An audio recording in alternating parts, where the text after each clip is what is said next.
Hey y'all! Beating Pokemon Red using only Rattata was a real crazy train, and this week is sure to be a total free-for-all. I'm gonna try to beat Pokemon Crystal using only one Hoothoot. As usual, the rules are I can only use Hoothoot in battle, and I can't use any trainer items in battle. By the way, if you like this kind of content and want to see more, be sure to subscribe and check out more of these videos on my channel. Hoothoot is a tiny owl Pokemon known for only standing on one leg and was the player's first introduction to the day and night cycle mechanics in Pokemon Crystal. Hoothoot made its debut in the anime episode Illusion Confusion under the ownership of Hagatha and Nagatha, both of which are nicknames I've used in the past for a certain detestable Elite Four member. Ash, of course, had a shiny Noctowl that has gotten plenty of attention over the years, but today we focus on the OG Hootie. As for the stats, well, they're pretty bad. The HP, special defense, and speed are fine, I guess, but the attack, defense, and special attack are going to be kind of hard to work with. Our damage output's going to be low, so hopefully we have some decent moves to choose from. Right? Yeah, not really. We don't have a whole lot to work with, and I can see us having to get real cheap with Hypnosis if we want to beat Red. Either way, I hope this video does well in the algorithm. Alright, let's do this. Off at Professor Elm's lab, I used the Universal Pokemon Randomizer to replace Chikorita with Hoothoot so that our rival will pick the Fire-type Cyndaquil. I think Chikorita will be too easy, and I feel like I've seen too much Totodile in these challenges, so Cyndaquil it is. Hoothoot is a cute little owl that looks like it has a pair of glasses on its face, so I nickname ours Bifocals. And don't worry, the whole video is not going to just be owl jokes, there will be plenty about glasses too. After all, you don't want to put all your eggs in one basket. Alright, that was pretty cheesy, but don't worry, the rest of these jokes won't be too cornea. Hoothoot starts off with Tackle and Growl. Luckily, despite our low attack stat, Hoothoot is part normal type, so Tackle gets the 50% same type attack bonus, which lets us do decent damage to the rival Bubs' Cyndaquil.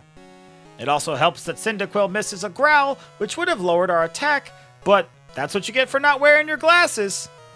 Maybe Cyndaquil had something stuck in its eye. Well, that's the lash thing you want. After beating Bubs, I head to the Violet City Gym to take on the leader Faulkner and his Flying Freaks. Hoothoot itself is a flying type, so we don't have to worry about getting hit by Mudslap today, but that doesn't make this battle easy. We don't deal much damage with our attacks, and our low defense means we take a bunch of damage from the Birdie Bunch. It's not until we reach level 13 after beating through Bellsprout Tower that we're able to win, and even then it was only thanks to the extra health that we recovered from a held berry. And after that, I'm really glad we didn't have to deal with Mudslap. We needed to hit every single one of those moves to win, plus then Hoothoot would get mud on its glasses. And then, she'd be giving people dirty looks. Now in Azalea Town, I'm ready to take on Bugsy the Bug-type Gym Leader for the Hive Badge. You'd think this battle would be super easy, but actually it's not. I mean, yeah, we still win, but it was really close. We can peck all of Bugsy's Wugsies for super effective damage, but the Scyther's Fury Cutter, despite being resisted, brings us super low on health. And I did lose a few times to Fury Cutter on damage rolls, but after a few resets I'm able to win. And some people wonder why I don't show all the failed attempts, and to that I'd say that these videos and these vision puns go on long enough, so I try to steer clear of unnecessary details. Now that we've snubbed Bugsy's grubs, it's time to get that dub against Bubs. This battle is super annoying most of the time, but I actually managed to beat Bubs on the first try. With Hypnosis, I'm able to put Ghastly to sleep before it does the same to us. Then, I use the move Foresight, which allows normal and fighting moves to hit ghost types. So now I can fight Ghastly with the much stronger Swift. It's also a really great move for this battle, since Bubs' Quilava likes to lower our accuracy with Smokescreen, but Swift ignores the accuracy check, so we'd be a fool not to use it. Not using Swift here would be like someone refusing to wear glasses even though their vision stinks. Or as I like to call it, passing glass. Next up is the Goldenrod City Gym and the battle with Whitney's Miltank. This battle is super tough, and not just because Miltank's rollout hits Hoothoot like a freight train. Oh no, a lot of times we even struggle to get past the Clefairy. Our low attack means we barely do damage, and our defense stat means that we take a good amount of damage from Double Slap. And don't even get me started if Clefairy calls a decent move with Metronome. Ugh, shouldn't be so negative though. Gotta keep my head up and try to be more optometristic. Thankfully, we don't have to do too much grinding before we have a working strategy. After clearing out the trainers along the next route, we hit level 24 and learn the move Reflect, which halves physical damage for 5 turns. I've also replaced Swift for Return, which is a very strong normal type move. So I put the Clefairy to sleep with Hypnosis, and then right before I knock it out, I set up Reflect. This does mean I'm wasting a turn of Reflect on Clefairy, but you can see why that's necessary when Miltank's weakest rollout does a ton of our health. Good thing we have Hypnosis too, because even the mighty Return takes multiple turns to knock out the Beef Queen. Plus, it prevents Miltank from using Milk Drink when its health gets low. And that's good, because I'm definitely not trying to get milky today. Reflect really came in clutch here to withstand the tank, but then again, it's Owl in a day's work. Alright, now that we've beaten the cattle, it's time to skedaddle, and so we venture boldly into the burnt tower, wherein we will promptly get our cheeks handed to us on a silver platter by Bubs. This battle is really bad, because even if I go for and land a Hypnosis, the Haunter moves first and goes for Curse, which will knock us out within the next few turns, and we just can't do damage fast enough to win. That's because we no longer have Foresight, so I can't fight Haunter with Return, and instead have to use the much weaker Peck. As it stands, we can't tell the Foresight from the trees. So there's only one solution, which is of course to level up. It's not all bad though, since I just go and battle the mandatory trainers that I'd have to face later anyways.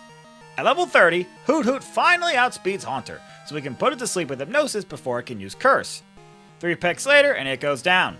Magnemite comes out and I make sure to put it to sleep as well, since I really don't want to deal with Supersonic or Thundershock. And after that, I forego Hypnosis and just attack with Return, since Hypnosis has terrible accuracy and can miss, whereas we win with 3 returns anyways. It's a shame too that this battle with Bubs is always such a roadblock, because while most of the trainers are fine, he's definitely my least favorite of all the battles in these crystal runs. Oh well, there's no need to resent everyone else for the actions of the View. Next up is the Spectral Showdown with the Ecruteak City gym leader Morty and his gang of ghoulish ghosts. And by the time I get through the trainers in the gym, Hoothoot has hit level 34, and with that it learns the move Confusion. Perfect timing, since Morty's part Poison Ghosts are all weak to Psychic type moves. Hoothoot doesn't exactly have the best special attack in the world, but even so, this move is enough to cleave through Morty's team. I didn't even have to use Hypnosis this time. In fact, the footage you're seeing here was the first and only attempt, and I was just clicking Confusion repeatedly to gauge how much damage it would do. Haha, just goes to show you that when Owl else fails, just click buttons. Okay, look, I know for some of you these jokes are cringy, but that's just how I roll. I'm rolling my eyes after that one. Now with the ability to surf outside of battle, I set sail from Olivine City and head to the Sea and Wood City Gym to take on the fighting type gym leader Chuck. And his Pokemon are all weak to flying and psychic, so we have super effective moves, but they're so weak coming from Hoothoot that we need to put all of Chuck's Pokemon to sleep in order to make it through this battle. We do have to land extra Hypnosis too, since Chuck uses full heals, which I never even knew he had until right now. Also annoying that we don't get access to the move Fly until immediately after we beat Chuck, but even so, it's fine. 2 pecks are as strong as a single 2-turn Fly, but without the 5% chance to miss, so overall, it's more efficient, or as I like to call it, Beak Performance. Next up is the Steel-type gym leader Jasmine.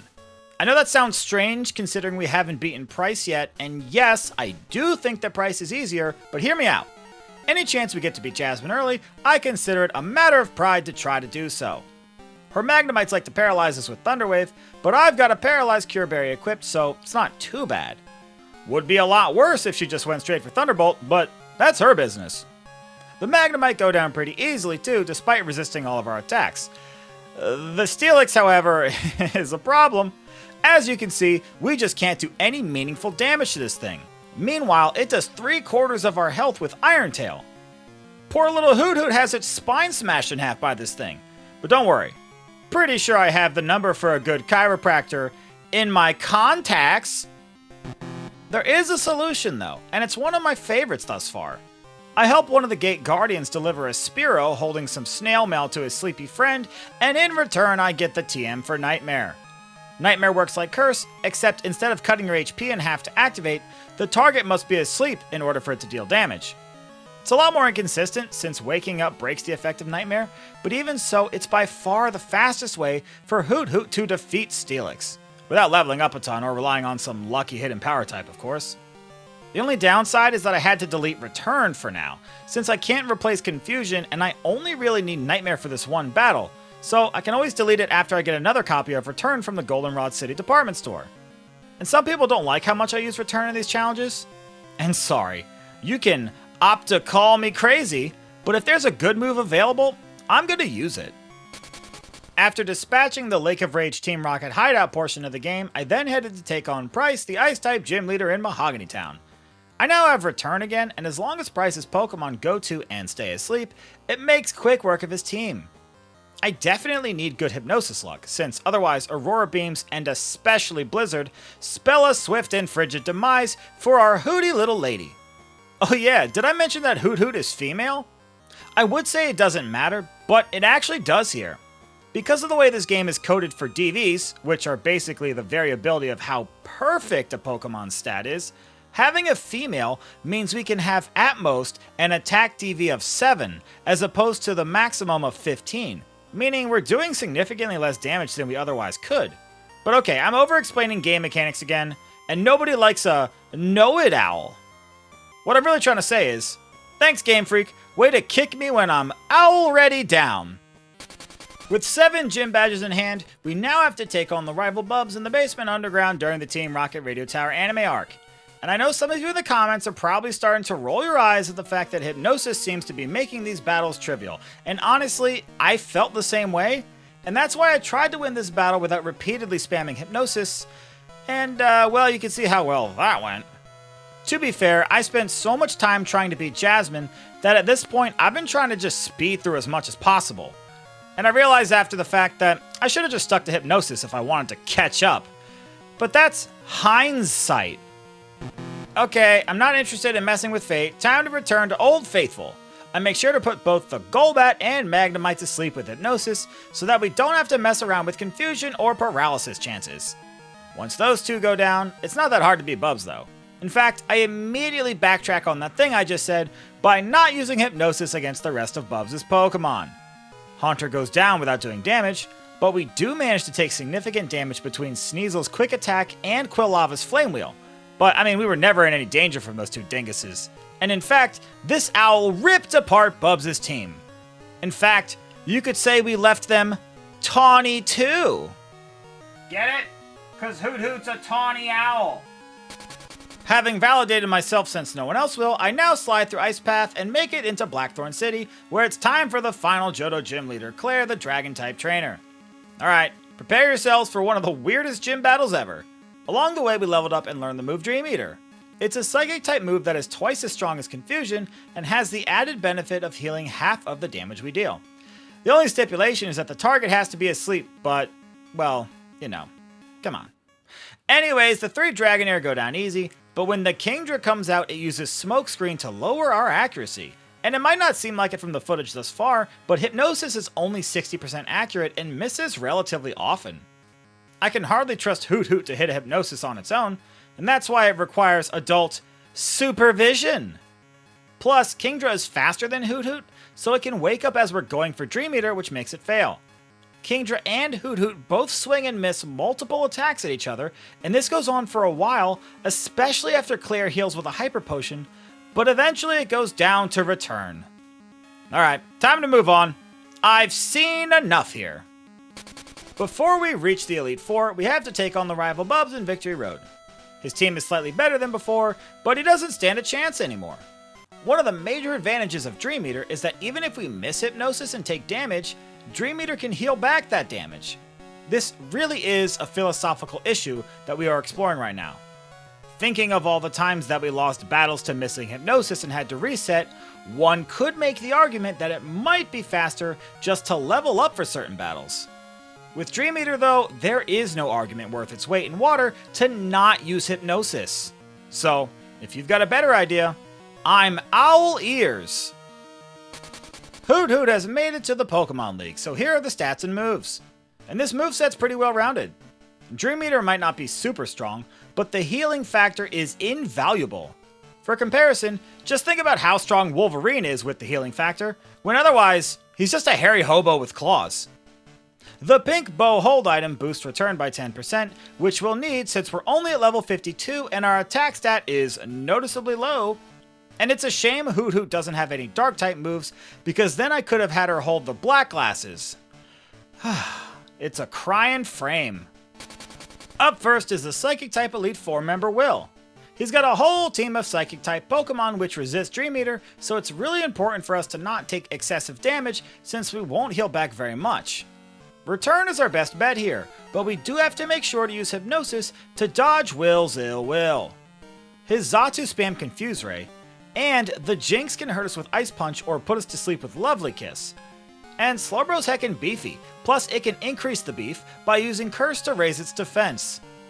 Even the Exeggutor can be a real pain despite being weak to Fly, since it reduces physical damage with Reflect. Thankfully, my Hoothoot loves me and lands a critical hit Fly just to move this video along. In fact, we beat Will's entire team without taking any damage, so we're still in squint condition. Next up is Koga, the Poison and Bug type Elite Four member. I don't have to heal up after the battle with Will, since Hypnosis is broken, so I just head straight into the battle. And you might think that this would actually be easy since he's got a team of Bug and Poison types and we've got Flying and Psychic moves, but actually no. Our Flying move takes 2 turns to hit, which gives his Pokemon extra turns to raise their evasion. And Dream Eater is inconsistent because it relies on Hypnosis, and it's also not super strong. I do lose this battle a couple times thanks to Muck and Crobat dodging my moves after boosting their evasion with Double Team and Minimize respectively. And Fortress is especially frustrating since it resists everything but Fly, which it can block by using Protect. I get there eventually, but it takes a bunch of resets. Man, I sure wish I could use super annoying strategies like Double Team and Minimize, but the audience would hate that for sure. Those moves are too polarizing. Next up is the Fighting type Elite Four member Bruno. I heal our health and adjust my BP, and then switch out the pink bow for the Sharp Beak. Sharp Beak, ooh ha ha! Which will boost the power of Fly by 10%, which is gonna be pretty useful considering fighting types are weak to Fly. You know, that move that we didn't get until after beating Chuck. Love this game. Anyways, Hitmontop has the move Detect, which works just like Protect, so the move Fly won't connect, so the Dreidel's dreams I must ingest, and you're tired of this rhyming, I expect. Oddly enough though, I end up fighting most of the battle using Dream Eater, and for 2 reasons. Firstly, Bruno's Onyx resists Fly, and also our health keeps falling low, so I use Dream Eater to restore it. I at least use Fly to finish off the Machamp and the Hitmonlee. I mean, I wouldn't want that whole Sharp Beak situation to be for naught. Sharp Beak, ooh ha ha! Where is that coming from? Up next is the Dark type Elite Four member Karen. She's the one trainer in this game that gives me no qualms about spamming Hypnosis, since her calling card is using annoying moves like Confuse Ray and Sand Attack. Right away, you can see how great it is when Hypnosis lands, since we take down her Scumbreon with Return before it ever gets the chance to attack. Then you can see how bad it is when Hypnosis misses, since we take a Curse from Gengar and take multiple turns of Curse before we take it down. And one good thing about Curse is that it doesn't deal damage on a turn where you knock out a Pokemon. So actually, a few lucky critical hits keep us going for 2 more turns. Until we faint at the Vileplume. Yeah, I almost thought we were going to win that one too. But even though we were firing on owl cylinders, looks like Vileplume was the one to put the pedal to the metal. How ironic. After several resets, I managed to make it past the Gengar without taking a Curse. And without Curse whittling down our health, Hoothoot is actually able to take down Karen's Pokemon relatively easily. We do have a weird little swing and miss merry-go-round with the Vileplume, as we both double miss Hypnosis and Stun Spore. Eventually, Vileplume takes the Hypnotic Suggestion, and while it doesn't cluck like a chicken, we do manage to pick up the win. Now it's time for the champion battle with the last member, Lance the Dragon Master. I'm pretty confident that we're gonna need to use and abuse Hypnosis plus Dream Eater, so my only worry is getting paralyzed by Thunderwave. I equip a Paralyzed Cure Berry to our little Hoothoot and head into the battle. Return is a 2-hit KO on the Gyarados, and since it almost always goes for Rain Dance, this is pretty much a free knockout. The Dragonites, on the other hand, are more tricky. If we miss Hypnosis or they wake up from Hypnosis, they often go for Thunder Wave. And being paralyzed basically spells the end of this battle for us. But thankfully, we can heal from a single Thunder Wave using our held berry. But you can see after a second Thunder Wave how detrimental paralysis is. And even when we dodge several moves, it's just not enough to get through this battle. The path to victory is clear. I can see it now. We just need Hypnosis to hit. If we manage to get to the Aerodactyl without being paralyzed, we still need most of our health in order to withstand a Rock Slide. And after missing Hypnosis, but dodging a second Rock Slide, Hoothoot takes down the Aerodactyl while recovering a decent amount of health. Hoothoot takes down the Charizard while recovering even more health with G-Meter, despite me misclicking and using Hypnosis while the Lava Lizard was still asleep. Then we have a weird interaction with Lance's last Dragonite. After putting Dragonite to sleep, Lance uses a full restore while it has full health, but then a full heal after it's already taken damage. And that makes about as much sense as a dyslexic praying to dog. And as someone with a learning disability, no, that's not ableist, it's just a joke, and I do not appreciate those owl-legations. And with Lance defeated, we have finally conquered the Pokemon League, but you know the run isn't over yet. I'm always going to consider beating the final Trainer Red as the final boss of the run. Unless, of course, the Pokemon is just impossibly bad. I set sail upon the SS Aqua to head over to Kanto to take on their HM leaders to acquire all 16 badges to earn the right to challenge Red atop Mount Silver. And I got through most of the Kanto gym leaders without much trouble, so now it's time to take on the final Kanto gym leader, Blue. His team is pretty tough, so we're gonna have to go Owl out. His lead Pidgeot can copy our attacks using Mirror Move, so instead of possibly missing Hypnosis and being put to sleep ourselves in return, I just opt for Return, since it does the most damage for us and less for Pidgeot, since Return is based on your happiness value, and opposing trainers' Pokemon don't have high happiness like my tiny owl. Oh, you good little hooty-hoo. Yes, you are. I managed to take down the Rhydon without getting smashed by Rock Slide, which would really hurt, and then Alakazam goes down without setting up Reflect, which would be problematic since it would effectively have the damage of Return and Fly for 5 turns. Once Gyarados comes out, I put it to sleep, and Blue does what Lance should have done, which is to keep using full restores that both heal and cure sleep, instead of just going for full heals to wake up. More like Fool Heal! After Gyarados, the Arcanine comes out and does a lot of damage with Extreme Speed and Flamethrower, especially after dodging a Hypnosis. We managed to take it out with a decent amount of health left, but Exeggutor comes out and does a ton of damage with Egg Bomb. And it looks like a second Egg Bomb might knock us out, but we critical hit our second fly to end the battle, so I guess we'll never know. And honestly, I'm surprised at how easily Hoothoot beat Blue. Guess the guy never really stood a chance. And we won in a lens slide victory. With all 16 badges in hand, it's time to take on the final Trainer Red atop Mount Silver. This battle, it's really tough, and there's no good way around the difficulty either, so just glare with me. 2 things are clear to me. We're definitely going to need Curse to win, and we're definitely going to rely on Dream Eater to heal us repeatedly. First thing is first. Red's Pikachu, and this thing straight up sucks. We need that bad boy to miss multiple Thunders while we land multiple Hypnosis and set up multiple Curses. It also doesn't help that Red loves to spam full restores on his Pikachu as if he loves it or something. Ha! Nerd! Well, guess we're the nerd after all, because, by the way, we can't get past the dang Pikachu. We have to level up, and you can't convince me otherwise. I risk my case. Alright, we're back with 15 extra levels and a new lease on life. In fact, this owl is barn again. Even with that huge jump in levels, this one's still ridiculous. I'm making progress though, as I've done this battle so many times now that I intuitively know the rhythm of Red's AI, and can predict when he'll heal with full restores so I can put the Pikachu immediately back to sleep. The main difference with the extra levels now is that we can decently take a Thunder if one actually lands, letting us put the rat back to sleep. I still have no idea when Pikachu will wake up on any given turn, so I must gamble a little bit on snagging extra curses. And this is especially tough considering getting hit by Charm means we need 2 extra curses to raise our attack stat. And now that we finally have fully maximized our attack stat, we can take down the Pikachu, and Blastoise is a free knockout with Return because it sets up Rain Dance. We have minimized our speed by using Curse, so the trade-off for power is leaving ourselves open to attacks by always moving second, and things get bad when the Espeon comes out, as Psychic does over half of our health. But it would be way worse if it went for Reflect, which effectively halves the damage of Return and Fly that we fought so hard to boost with Curse. With Reflect up, Snorlax would survive Return and get multiple turns to paralyze us with Body Slam.